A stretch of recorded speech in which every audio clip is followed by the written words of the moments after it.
Pagi yang indah, dikuasai oleh hati yang penuh sukacita. Bapa, sejarah hidup kami berbelok menuju pada kekekalan sejak kami menerima tindakan penyelamatan Tuhan Yesus di kayu salib dalam hidup kami. Sejarah menuju kebinasaan sudah dibelokkan kepada sejarah kekekalan, dan kami nikmati sepanjang sejarah kehidupan kami, layak kami warnai dengan sukacita karena itu semua. Dan sekarang kami mau bersukacita, merenungkan kembali, dikuatkan kembali oleh firman-Mu. Hamba dan saudara-saudara kami di tempat ini kiranya dipuaskan, dipenuhkan oleh Roh Allah. Terpuji nama-Mu, kami sambut firman-Mu pagi hari ini dalam nama hormat kemuliaan bagi Yesus Kristus Tuhan. Semua yang percaya Tuhan Yesus berkata, amin. Silakan duduk Ibu Bapak dikasih Tuhan, para singer, worship leader dan musisian. Tentu hati saya bersukacita sejak dari sore lalu melayani Young Generation, generasi milenial, dan pagi ini diizinkan, diberi hak istimewa oleh Tuhan melayani para senior, ibu bapak sekalian, dan terima kasih kepada Bapak Gembala, Bapak Wayan, dan kemudian juga Gembala pendeta juniornya Bapak Yosua. Luar biasa, tepuk tangan untuk mereka berdua. Ya, hampir beberapa jam setiap kali di pastori kita sharing, rupanya banyak kemiripan antara Pak Wayan dengan putranya, putrinya, semua dengan papi saya. Rupanya dia selalu bicara tentang kata kunci, mengalami masa perintisan dan peringisan. Perintisan dan peringisan. Merintis di Gunung Sindur, papi saya juga merintis di Gunung Merapi. Sama-sama kuncen, saudara ya. Ya, kami orang tua kami anak 8, saya anak nomor 3. Sebenarnya saya sudah ketiga kali di tempat ini ya. Kalau nama saya kira tidak harus diperkenalkan. Kalau sudah pertemuan ketiga kali ini sebenarnya harusnya sudah mulai perkenalan tentang hobinya makan apa, kan gitu ya. Baru diajak makan atau saya ngajak makan. Yang pasti, dan saya tidak akan pernah lewatkan bahwa saya orang berdosa, di lingkungan hamba Tuhan yang paling bandel, diangkut Tuhan untuk menjadi hamba Tuhan, dan semuanya oleh anugerah, dan ini privilege Tuhan untuk melayani Tuhan. Tidak ada dasar yang membuat saya bersemangat melayani kecuali anugerah dan kasih karunia. Ya, loh serius saudara, kalau saya kepingin hidup nyaman dan nikmat, dulu saya melaju di UGM di Fakultas Farmasi. Tahu apoteker, tulisan nggak jelas saja nilainya tinggi, betul? Ya toh? Saya lari gitu, saya 4 bulan di UGM, saya tinggalkan tempat itu, saya dipanggil Tuhan. Abang saya, adik saya, bahkan papi saya yang pendeta pun marah, kamu goblok, kamu mendapatkan masa depan yang cerah, kenapa kau tinggalin? Saya balik, loh Bapak mengapa terus jadi pendeta juga gitu kan? Saya bisa sehat ini karena makan peringisan tadi. Ya, oke, saya takut saya cerita banyak tentang diri saya daripada Tuhan. Kita kembali kepada hari ini. Saya kira tema yang diberikan kepada saya dari Bang Yosua agaknya melanjutkan minggu lalu, dan saya selalu kalau khotbah mendengar khotbah sebelumnya. Ya, ternyata memang topiknya sama, ayatnya sama. Ya, boleh pulang duluan. Enggak, saudaraku. Saya dengarkan ini sebenarnya mengapa harus 2 kali, karena memang hari-hari ini tema tentang iman, pure faith, iman yang murni, iman yang sejati, rasanya sangat tepat. Mengapa? Karena kita hidup di era, di zaman, di mana pancingan, tandingan, iman dan keyakinan itu makin terbuka luar biasa. Ya, Kristen sedang ada di arena pertempuran iman. Saudara bisa lihat di YouTube bagaimana kekristenan, tidak ada iman, keyakinan iman yang paling banyak diserang oleh pihak lain selain kekristenan. Karena kekristenan itu banyak ajaran yang kontroversial. Tidak mudah diterima. Sudah begitu ibu bapak sekalian, di antara orang Kristen pun saling perang tanding. Betul? Serang menyerang, bidat membidatkan. Lalu apa yang harus menjadi pedoman kita? Back to Bible. Kembali ke Alkitab. Jadi kalau saudara tidak banyak baca Alkitab, alamat bahaya. Karena keterplesetan iman Kristen saudaraku tinggi. Walaupun saya tahu dan saya yakin bahwa iman yang sejati sebenarnya tidak mungkin, unshakable, tidak mungkin tergoyahkan. Karena persoalan iman adalah sebuah kekuatan yang mempengaruhi hidup kita, yang membawa hidup kita. Pastikan kita kembali merenungkan ayat yang diserahkan kepada saya yang mungkin minggu lalu sudah dibahas. Saya tidak akan membaca keseluruhan. Sekali lagi, tema kita adalah iman yang murni, pure faith. Ayat yang saya langsung baca saja yaitu pada Lukas pasal 18 ayat 8. Saya mendengar dan saya tahu bahwa senior saya Bapak Dr. Sijapat sudah membaca 1-8. Saya kepada intinya saja yaitu ayat 8. Sudah ketemu semuanya? Amin. Ini rasanya sarapan bubur ya. Sudah ketemu semuanya? Amin. Jangan takut mengatakan amin. Kita bukan pendukung paslon 1. Ya. Iya, karena hari-hari ini amin dipakai untuk paslon 1. Maaf saudara, Pak Mikani direkam loh, ya enggak apa-apa. Saya punya hak juga. Ini kan sebenarnya istilah amin itu kan di dunia ritus keagamaan. Mengapa dijadikan akronim? Yang salah mereka, bukan kita. Amin. Karena amin dari sejak kepercayaan pada Tuhan kita selalu keluar. Amin, amin, amin. Ya. Ayat 8 dari Lukas pasal 18. Yuk kita baca bareng-bareng ya. Kebetulan ini ayatnya hanya 1, tidak 50 ayat, jadi 1 saja. Kita baca tegas, serius, dan sembari membaca, sembari coba menangkap. Ya. Lukas pasal 18 ayat 8, 3, 2, 1.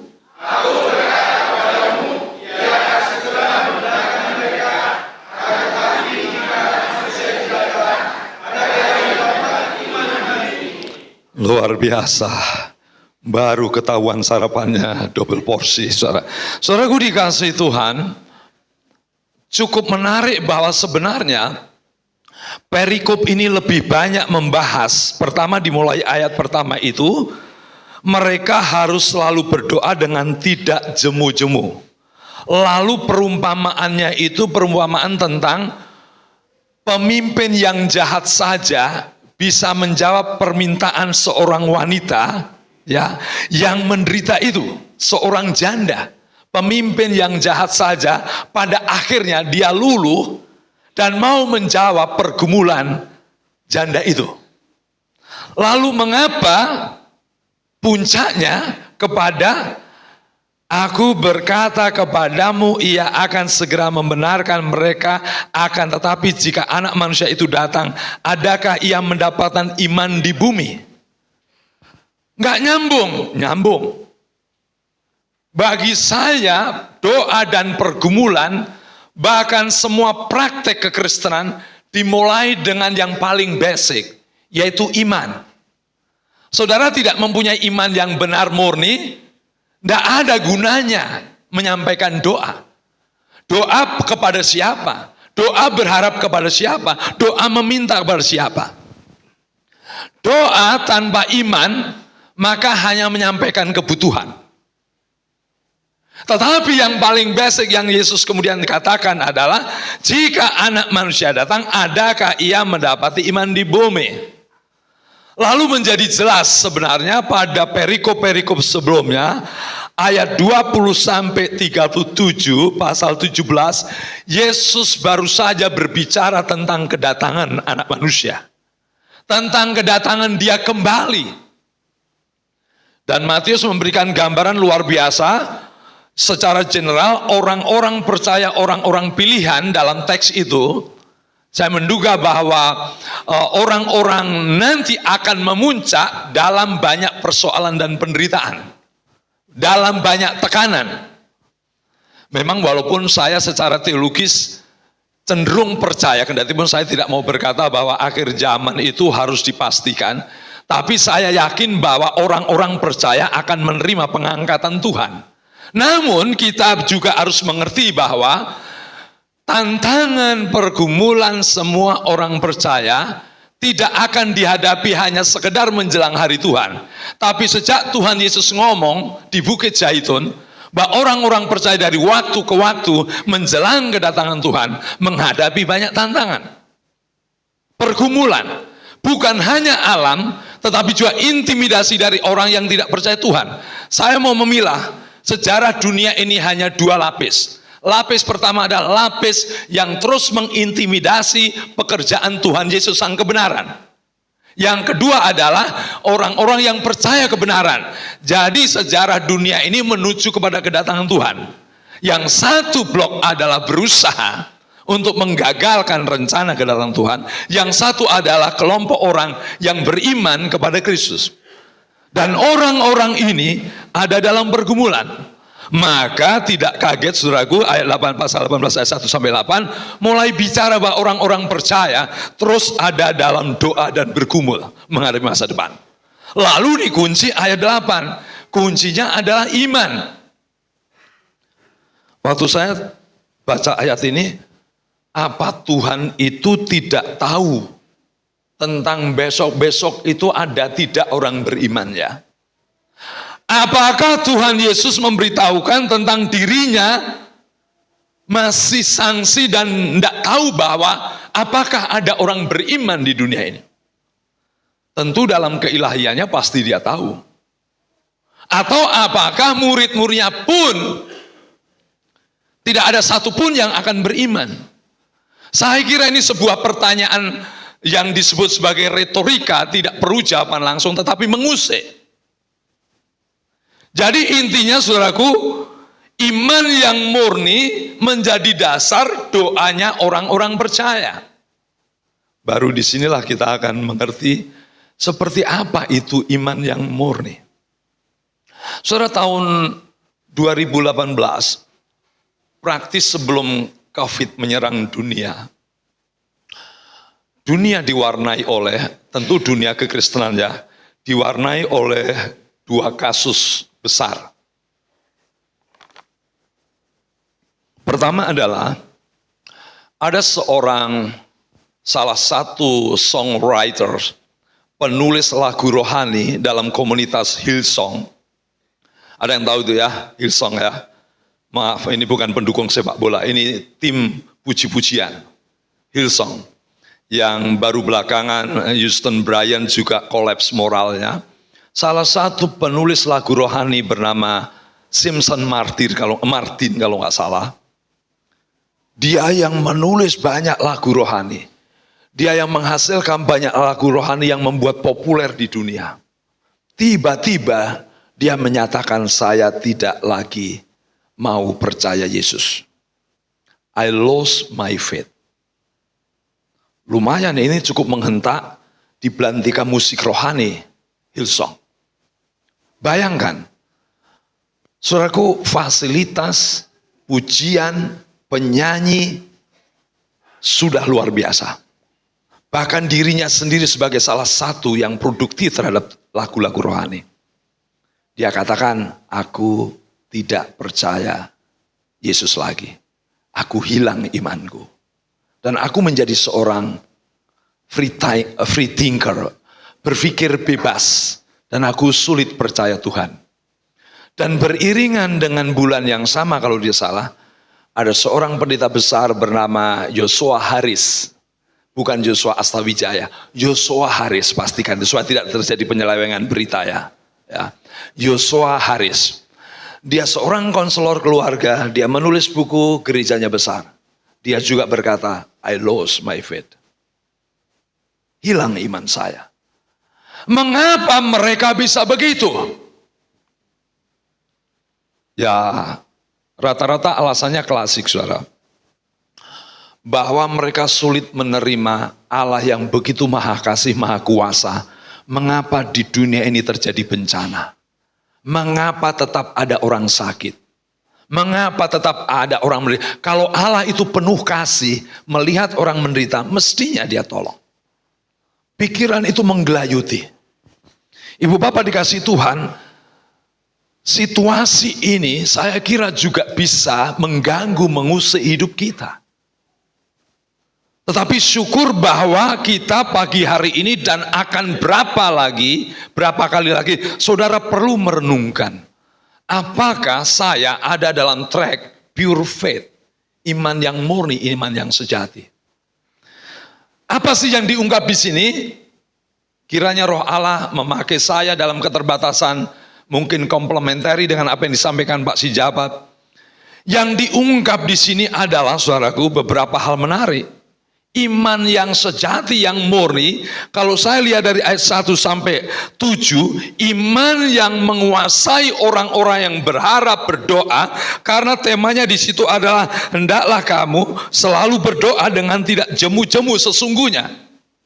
Tekanannya bukan persoalan hakimnya, tetapi hakim yang lalim itu dipakai ilustrasi untuk mempertontonkan bagaimana orang yang selalu berdoa tentu yang dikuasai iman, akan menemui kemenangan. Amin. Lalu iman yang sejati, yang menguasai pendoa yang selalu berdoa menanti kedatangan Tuhan itu seperti apa? Pertama, simpel saudara. Iman itu adalah iman yang gigih menantikan Tuhan Yesus. Iman itu berarti yang pure itu, yang murni itu gigih menanti Tuhan Yesus. Lihat perikop itu dalam posisi penting untuk menanggapi kedatangan Tuhan. Akan seperti apa imanmu, yang imanmu itu mempengaruhi doamu. Maka iman yang luar biasa, yang murni itu, yang gigih menanti kedatangan Tuhan. Perhatikan saudaraku, dalam gambaran itu janda itu terus menerus berulang-ulang berharap ada jawaban yang baik. Jadi dalam gambaran itu ya berarti iman yang hebat, yang murni adalah iman yang tidak pernah putus asa, gigih menanti jawaban harapan dalam Tuhan Yesus. Ini penting. Kalau kita tidak punya pengharapan yang jelas, saudara tidak punya kekuatan melakukan apapun. Ya. Melakukan apa-apa yang tanpa pengharapan, maka itu kesia-siaan. Melakukan apa-apa yang dikuasai pengharapan, pasti penuh semangat. Jadi ibu bapak dikasih Tuhan, iman yang murni, yang hebat, yang sejati, iman yang terbukti gigih menantikan sang kepastian itu, Yesus Kristus. Kalau kekristenan nggak ada kepastian, nggak ada gunanya saudara keluar masuk gereja dan bersekutu. Justru karena ada kepastian tentang kedatangan Tuhan, maka doa kita pun doa yang tidak pernah sia-sia. Ya, sebenarnya kalau saya bicara di mana-mana, yang membuat semangat kita itu balik-balik mutarnya itu di situ kok saudara. Saudara ke gereja, saudara berdoa, saudara menyanyi. Ngapain bersemangat? Karena teriakan musik kah? Atau karena semangatnya worship leader kah? Atau ada sesuatu? Kalau saudara semangat ke gereja hanya sekedar mengharapkan fasilitas dan instrumen, saudara akan melempem. Nanti ada gereja baru yang semangat pindah lagi, wah sana melempem. Pindah lagi, melempem lagi, karena kita ini ada potensi untuk jenuh dan bosan. Betul tidak? Betul tidak? Inilah iman sejati yang juga bukannya menguasai doa, tapi menguasai pujian kita. Iman sejati gigih menanti Tuhan Yesus. Yang kedua, saya kira ini menyangkut keyakinan, ya. Bukan hanya menanti kedatangan Tuhan, tetapi memang keyakinan bahwa pembelanya itu punya maksud-maksud positif bagi kita. Coba bayangkan, kalau janda tadi terus datang kepada hakim yang lalim, dia tidak berharap sesuatu yang positif, yang akan diterima, ngapain juga? Kalau Yesus hanya mau datang sebagai tokoh yang pernah lahir dan mati dan tidak punya dampak kita ke surga, ngapain juga? Kita begitu yakin, kita begitu punya iman. Karena Yesus sang kebenaran. Tadi malam saya mau beritahukan, tidak ada satupun nama, no other name, yang memberikan jaminan bukan hanya positif, kemuliaan, kekekalan, keabadian yang saudara sudah diserambi kebagaan. Jadi saudara itu tidak usah nunggu nanti masuk surga, sekarang ini sudah di-track kekekalan saudara. Betul nggak? Waktu saudara mati itu hanya buka dimensi hati, tidak perlu jauh-jauh. Begitu saudara mati, itu langsung ada dalam kemuliaan. Tidak perlu 7 hari, 40 hari, 100 hari, rohnya nangsang di genteng, enggak. Amin. Makanya kalau ada orang Kristen mati itu saudara ya, kalau kita lihat mayatnya sebenarnya doa kita begini, Tuhan kuatkan keluarga. Puji Tuhan beberapa hari yang lalu, Bapak ini sudah di sorga. Yang saudara lihat itu tinggal mayatnya. Ya, luar biasa itu. Makanya memang kalau kita mengucapkan selamat kepada orang yang ditinggalkan keluarganya percaya dalam Kristus itu dilema. Mau ngomong ikut berduka cita, wong yang mati bersuka cita. Ya kan? Yang mati kan bersuka cita. Betul nggak? Ya paling kami sudah merubah saudara. Ini penting juga ya. Keyakinan iman itu merubah atraksi-atraksi hidup kita. Jadi sekarang kalau kami kirim karangan bunga, turut bersuka cita atas sampainya almarhum ini di hadapan Bapa. Ikut bela sungkawa yang ditinggalkan. Nah, ini memang harus dipermak, saudaraku. Ini harus dipermak. Jadi mengapa iman kita sejati dan kuat? Karena kita punya keyakinan untuk mengalami kebenaran dan pembenaran dalam Yesus. Jadi janda tadi itu kan mengharapkan dibela, artinya kan mendapatkan sesuatu yang bagus. Saudara tidak akan punya iman sejati kalau saudara tidak memikirkan bahwa yang Yesus janjikan itu bagus. Hidup kekal. Wah gila, saya setiap kali merenungkan, saya hamba Tuhan ya bisa down juga saudara ya. Hamba Tuhan juga manusia tetapi tidak selalu saya memaklumi kemanusiaan saya. Kadang capek, lelah. Ya Pak Wayan juga sering. Waduh, beliau cerita naik bus, kadang harus ditolong orang, sama Pak, ya kan? Kadang waktu motor Honda tahun berapa itu bensin habis karena duit kurang, masukin minyak tanah. Aneh juga kok bisa hidup. Wah kadang terus terang saudara, kalau saya berpikir melayani Tuhan tidak berdasarkan iman pada harapan yang benar, itu bisa putus asa. Salah satu yang paling rasa itu ketika saya masih muda belum punya calon, saya takut kalau nggak dapat yang cantik. Loh serius ini. Mengapa? Karena begitu memutuskan menjadi hamba Tuhan, saudara, selalu dihindarin orang, dihindari cewek. Nah, jangan pacaran dengan calon pendeta. Kamu hanya macarin bukan gagahnya, tapi penderitaannya. Serius ya. Sampai cewek-cewek remaja itu ya yang cantik-cantik menghindar kalau saya taksir. Alamak, nasib gitu. Enggak, ini bahasa saya, bukan bahasa Tuhan. Tetapi itu bisa melemahkan saya. Apalagi saya diancam abang saya yang di Medan. Kalau kamu udah memutuskan meninggalkan UGM jadi pendeta, menderita kau. Menderita kau, seperti bapakmu.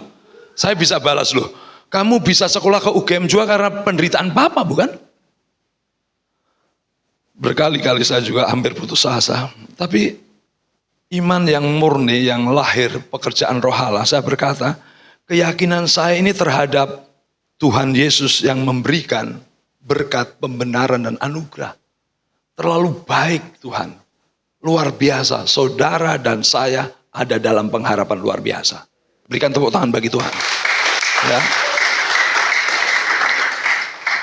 Jadi jangan jadi orang Kristen, nyanyinya, doanya, pelongo-pelongo, nggak bisa.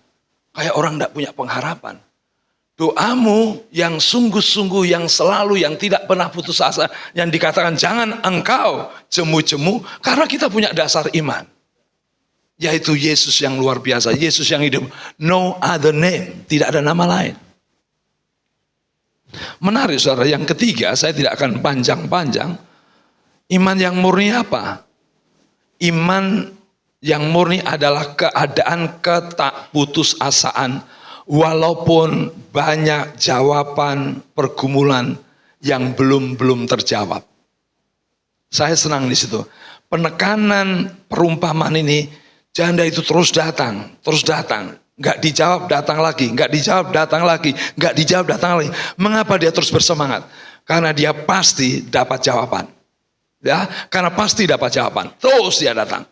Iman sejati diuji dan kelihatan dari kondisi tidak putus asa, tidak berhenti, tidak mentok, kendati pun kita selalu menghadapi seolah-olah mentok.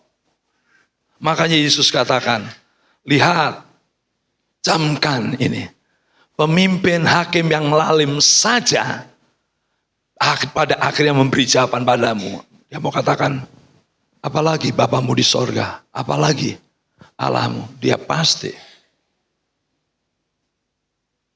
Terlalu banyak hari-hari ini banyak orang Kristen, saya kasih tanda kutip, saya sebenarnya tidak terlalu yakin orang bisa kehilangan iman.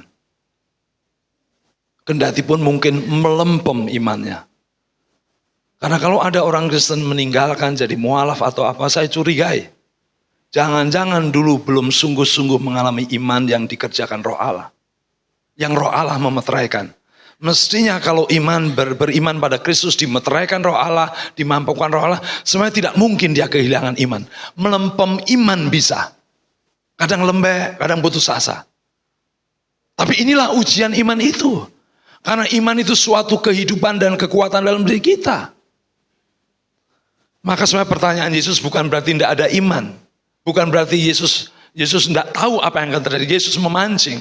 Apakah ada iman yang sungguh-sungguh seperti wanita ini? Yang saya katakan tadi yang ketiga adalah ketidakputusasaan walaupun seringkali ketiadaan jawaban. Ya. Sembari saudara berdoa, selagi doa saudara cocok dengan kehendak Tuhan, teruslah berdoa. Kalau nanti doamu terasa nggak cocok dengan Tuhan, Tuhan juga yang mengatur supaya Anda berhenti berdoa. Betul? Tuhan yang mengatur kita. Jadi saudaraku, inilah kita ada di arena penantian kedatangan anak manusia. Setiap saudara akan terus menerus dalam sejarah dinamika yang menguji imanmu, murni atau tidak, sungguh-sungguh atau tidak. Ketika ada seorang ibu naik kereta api dan kebetulan saya ada di sampingnya, dia seorang penjual mutiara. Dia bilang begini, Bapak siapa? Ibu siapa juga? Saya hamba Tuhan, saya di Tiranus. Ternyata ini orang lulusan Maranatha. Dia kemudian punya usaha mutiara. Kebetulan beberapa waktu sebelumnya istri saya membeli mutiara dari Ambon, itu terkenal bagus katanya. Ya harganya tidak mahal sih. Lalu saya tanya, Cik, kalau Cik tahu bagaimana membuktikan mutiara asli atau tidak, gimana caranya? Oh gampang itu Pak. Nanti Bapak pulang, coba pegang salah satu mutiara dan kemudian digigit tapi tidak keras. Nempel di gigi dan agak digeser-geser. Oh ngeri atuh, ketelan atuh, saya bilang gitu.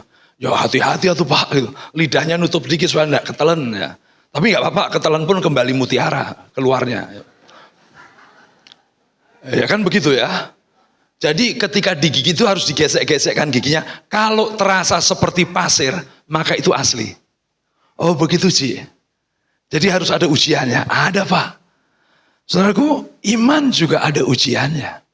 Ya, perjalanan hidup kita ini adalah perjalanan untuk kita terus mengeluarkan, membangkitkan iman yang sejati.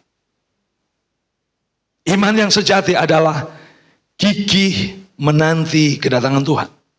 Iman yang sejati adalah penuh keyakinan karena yang diterimanya adalah kemuliaan, bukan kenistaan. Iman yang sejati, saudaraku, iman yang terus-menerus akan menghadapi kemustahilan-kemustahilan, menghadapi yang tidak menyenangkan. Kapan saudara terbukti beriman? Tidak waktu saudara surplus, tapi waktu saudara kekurangan, waktu saudara mengalami tekanan, waktu saudara mengalami persoalan. Lihat Yakobus pasal 1 dan 2, luar biasa itu. Karena iman membuat kita bangkit menjadi kokoh. Saudara lihat Ibrani mendaftarkan banyak sekali tokoh iman. Mereka hanya tertuju kepada sang kebenaran. Mereka menanti dengan gigih. Ejekan, olokan, tindisan tidak mempengaruhi mereka. Bahkan mereka juga sakit, bengek saudara. Tapi mereka tetap tertuju. Inilah waktunya saya kira kekristenan. Saya bersyukur bahwa gereja ini mungkin tidak terlalu besar. Dan fasilitas makin maju, gaya ibadahnya pun sudah kayak Hillsong. Apalagi worship leader kita.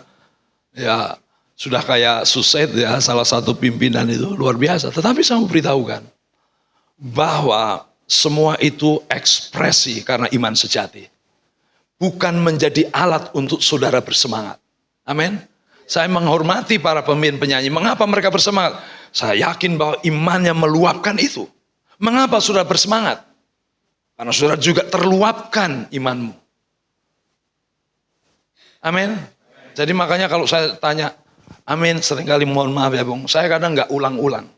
Ada amin? Amin. Kalau dia langsung teriak berarti itu bagus. Tapi kalau kurang keras ini. Ada amin? Amin Pak. Ada amin? Amin. Kurang keras. Ini namanya iman dibentak-bentak.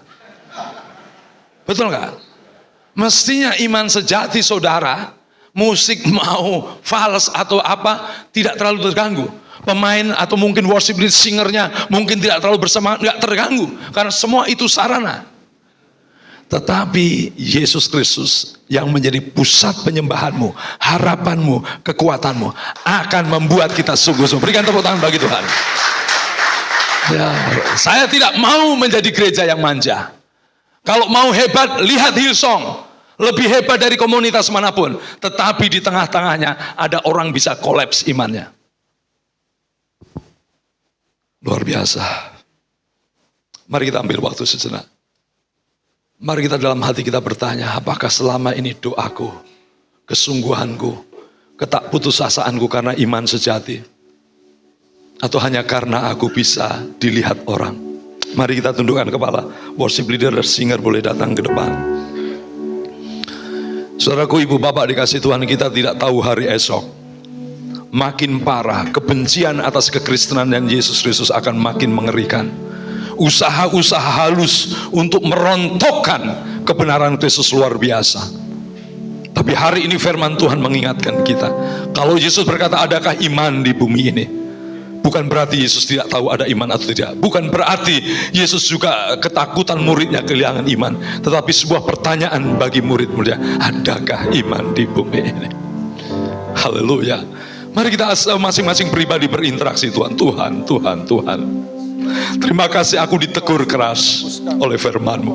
Aku mau menjalani hidup masa depan sembari mengharapkan kedatangan-Mu. Aku terus berdoa, aku berjuang menghadapi hidup ini. Tapi semua perjuanganku hanya dimampukan, dibuat hebat karena imanku yang perkasa. Satu pujian kita nyanyikan bersama. Jalanmu tak terselami. Jalanmu tak terselami oleh setiap hati kami. Oleh setiap hati kami. Saya percaya kita menghadapi banyak persoalan seperti janda dalam gambaran itu. Untuk dibela, untuk ditolong.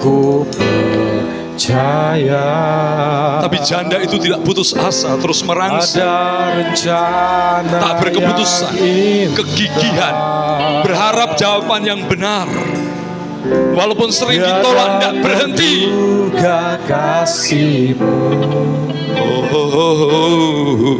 Heran dan besar bagiku. Heran dan besar bagiku. Arti kehadiranmu selalu. Arti kehadiranmu selalu Nyata di dalam hidupku. nyata di dalam hidup. Mari kita berikan tepuk tangan yang paling meriah, berdiri bersama-sama. Penyertaan-Mu sempurna.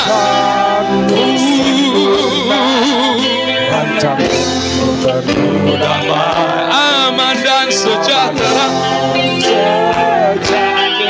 Walau diterpa badai. Ini kata-kata iman. Ingin selalu bersama. Arti kehadiran-Mu, penyertaan-Mu sempurna. Bersama-sama katakan dengan sepenuh dari hati kita. Amin, haleluya. Rancangan penuh damai, aman dan sejahtera.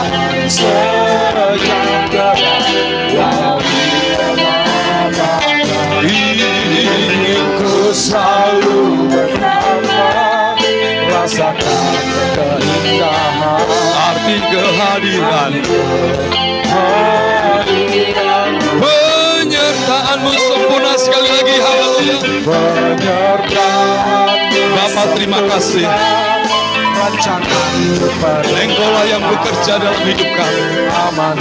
Terima kasih buat kuasa-Mu yang membangkitkan iman sejati. Kami rindu dikuasai Engkau. Oh yes. Rasakan keindahan arti kehadiran.